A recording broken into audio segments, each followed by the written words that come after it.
C'est ça Yes. Donc, qui m'intéressait. tu sors d'école, tu as quand même fait un petit peu d'argent pendant que t'étais un flambeur ou t'avais quand même.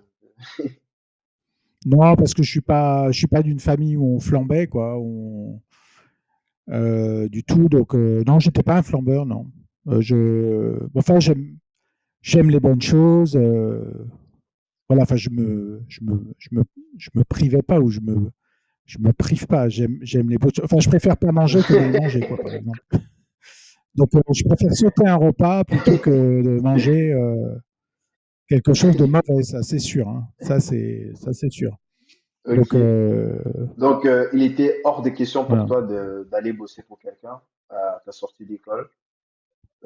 Du coup, est-ce que tu as eu une phase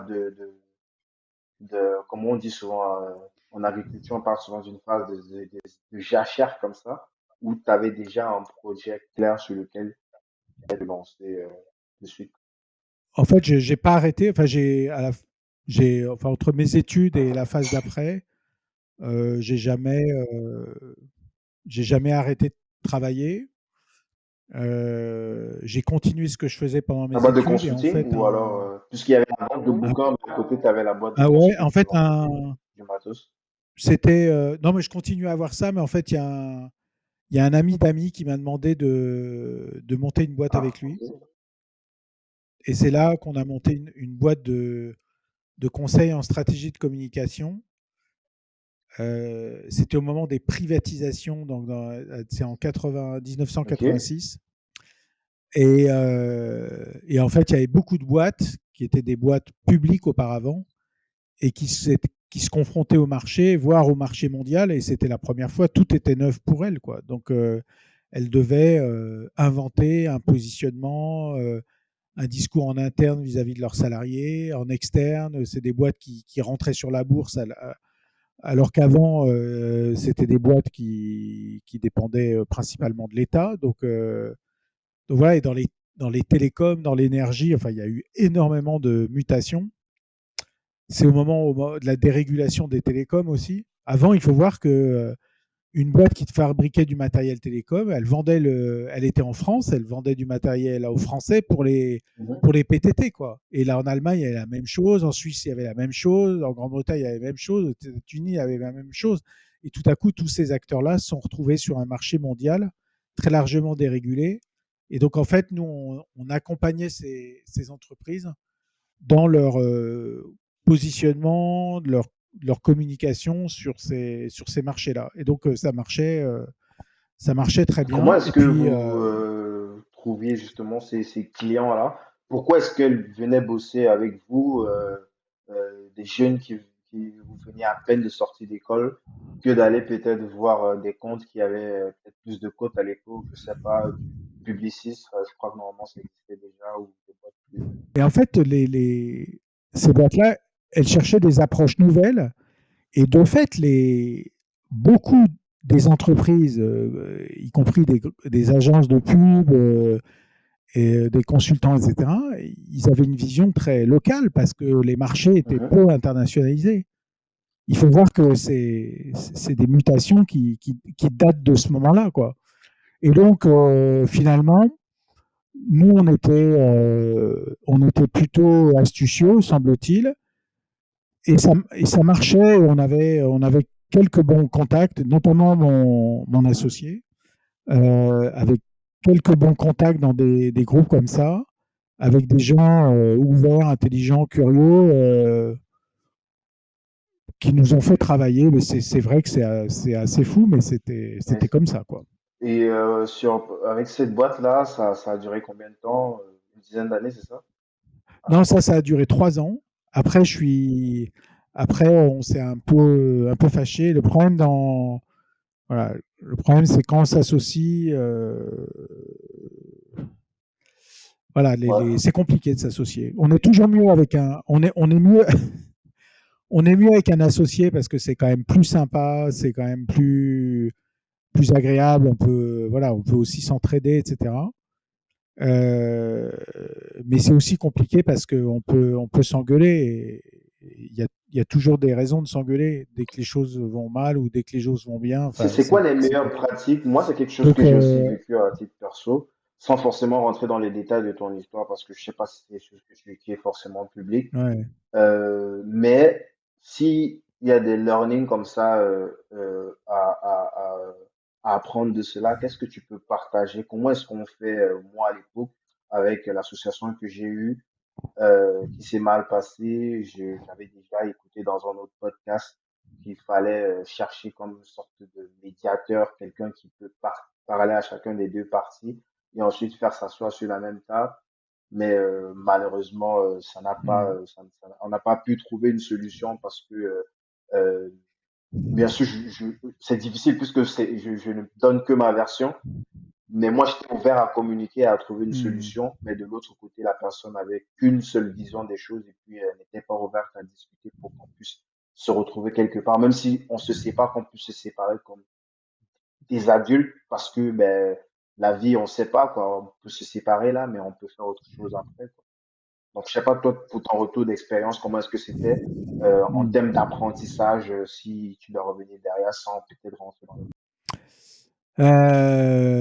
Bah, c'est difficile de donner des recettes. Ce que je peux dire, c'est ne pas penser que ça va Ah, bien se c'est passer. dur quand même pour se motiver, là. Donc, donc, donc, non, mais ce que je veux dire, c'est il faut être prêt, en fait. Il faut que les papiers soient signés.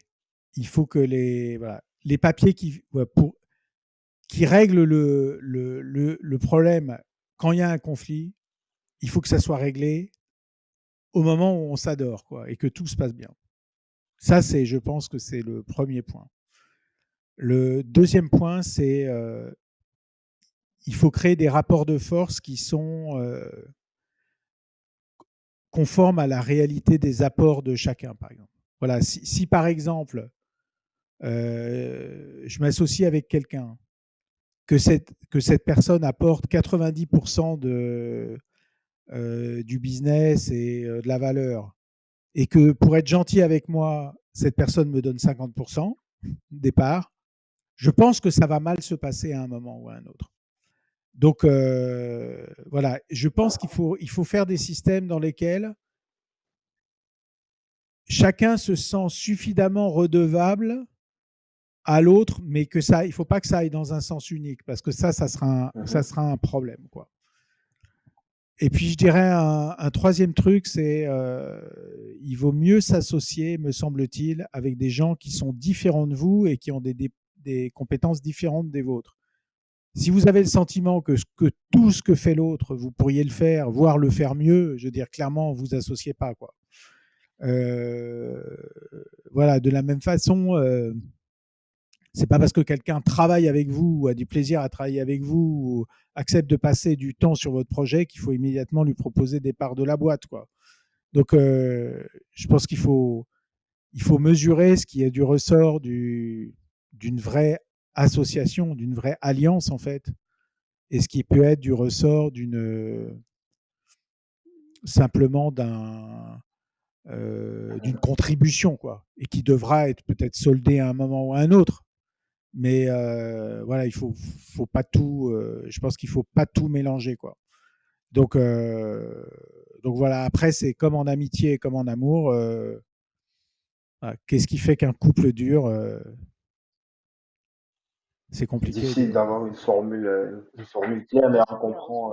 Il y a La des principes capacité à fondamentaux, résoudre. comme je disais tantôt, Ouais, sur la partie paperasse, qui était justement le problème ouais, que moi j'avais. On n'avait pas de convention d'associé, mais je connaissais même pas. ouais. Moi, j'avais toujours bossé tout seul, fait des petits partenariats, mais Mm, j'avais jamais co-créé une entreprise avec quelqu'un.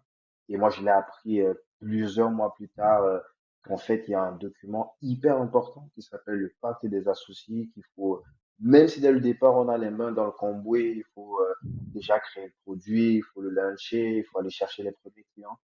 Ça reste quand même important de drafter rapidement ce document. On peut le faire évoluer plus tard, mais au moins, il faut qu'il existe. C'est hyper important. Ça dit comment est-ce que vous voulez bosser ensemble, ce que vous avez comme objectif. Ce qui se passe même quand tu décèdes, par exemple, ça peut arriver. Ou si quelqu'un décide de changer peut-être de carrière plus tard, il veut plus continuer ce projet. À qui est-ce que tu vends tes actions en priorité? C'est hyper important. Et puis, disons que ça peut être des fondamentaux, même s'il n'y a pas une formule comme ça nette qui permet d'anticiper ces problématiques de conflits d'associés. Exactement. Il faut que tout ça, ça soit réglé et que ça soit réglé tôt. Voilà. Après, c'est une alchimie. En tout cas, euh,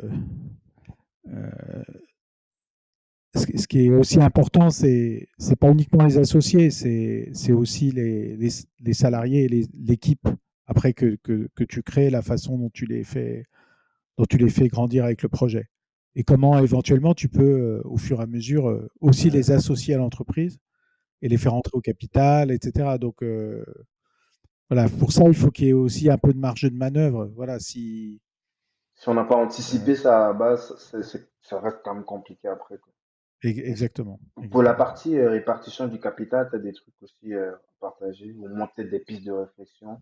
Tu as donné quand même quelques points importants sur le fait que ben, c'est pas juste parce que tu es mon pote que je te donne tant de pas sans mesurer effectivement ce que ta contribution vaut.